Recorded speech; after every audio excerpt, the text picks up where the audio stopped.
Raider Nation. This is Tim, and Tim with your Raider Newscast. Is everything okay? There's someone in my seat. What?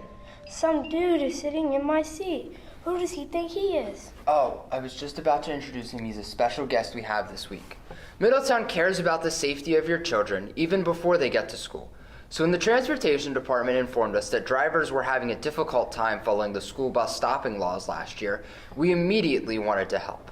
With us today is Marty Belleville from First Student Transportation.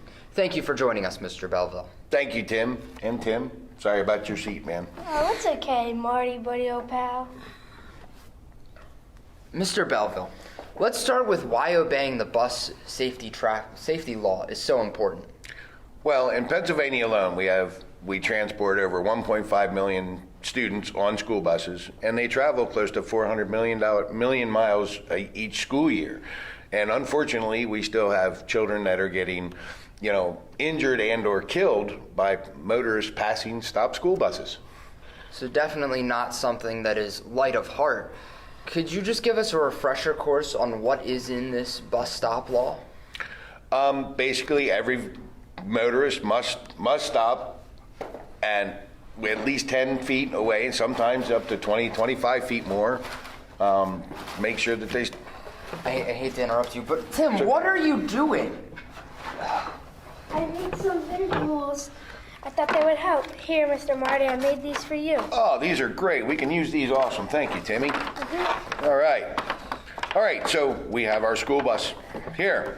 All right, I'm coming up. Okay, we got a speeder going across there. All right, we got a car coming this way and a car coming this way. Once I turn my reds on, everybody must stop. All right, you've seen yellow lights and red lights, but as soon as those red lights come on, everybody must stop. Okay, so that was you coming that way. Now, when you're coming behind me, okay, here, all right, if you're coming behind me, okay, I turn my reds on, you want to stop at least 10 feet back from the school bus itself there. Okay. Okay, next, we got an intersection, okay? Go ahead and go back over there, you go here, and we'll pretend we have another car up over here. Oh, we got a nice little stop sign, thank you, Tim. All right, so this is one of the main things that happens quite a bit. When you're at an intersection, so what are you, driving in the middle of the lane there? All right, you want to be over there. All right, so when I come up to an intersection, once my reds are on, if I'm within 30 feet of that intersection, every car must stop at every one, even if there's no stop signs or anything like that. Every car must stop at an intersection. So let's say there's a traffic signal here. Even if these two cars here have a green light, if this bus is dropping students off, they must stop. That is correct. Even if there's a light or anything, they must stop. Offset intersections, same thing? Same thing. If it's part of the intersection that is controlled, then absolutely, they must stop. Where anybody, and this is, like I said, this is the one misconception everybody has. They think, like this car here, all right, a lot of times what they think is they're turning right, so I'm over here, so it's okay for them to turn right. No, they must wait until I have deactivated my red lights. So now what is the punishment for someone that would choose to not follow this law? Well, it varies per offense. You could get your license suspended for 60 days or up to a year, depending on the severity of it. You could get 5 points on your license, up to 5 points on your license, and a fine up to $250, and I've heard of up to $750 fines. Yikes. I'm definitely going to be more careful when I'm driving. Here, Mr. Marty, I want you to have these. Why, thank you, Timmy. Now get out of my Whoa, seat. Timmy! You can't just push people. Well, I wanted my seat back. It's your guest. Up next, we'll send it to our sportscaster for more information on the fall sports season. This is Sebastian, your sportscaster, coming at you live from the high school campus. We're here today to interview some athletes on their upcoming fall season. We're here with our senior athletes from... Wait, what sport is this again? Soccer. Oh, yeah, soccer. Anthony here is going to tell us about their first game. Our first game is at the Why I'm Missing tournament on September 1st. It's against Schuylkill Valley. Ben, tell us about your goals for this season.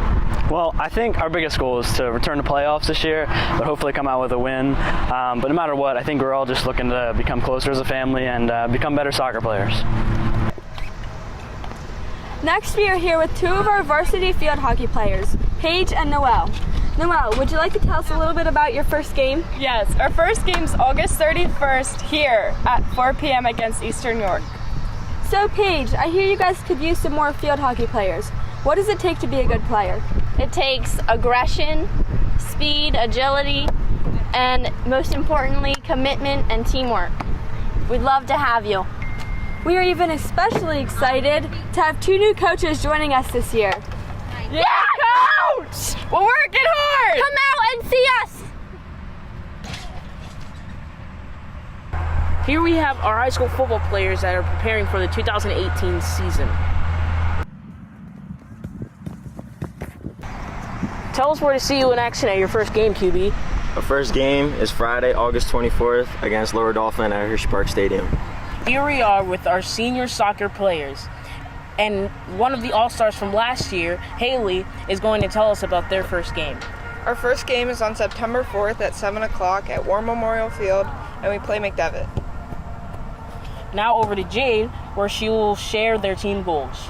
Our goal this year is to really unify the team and the underclassmen and make everyone feel welcome. And our goal is to get past the second round of playoffs.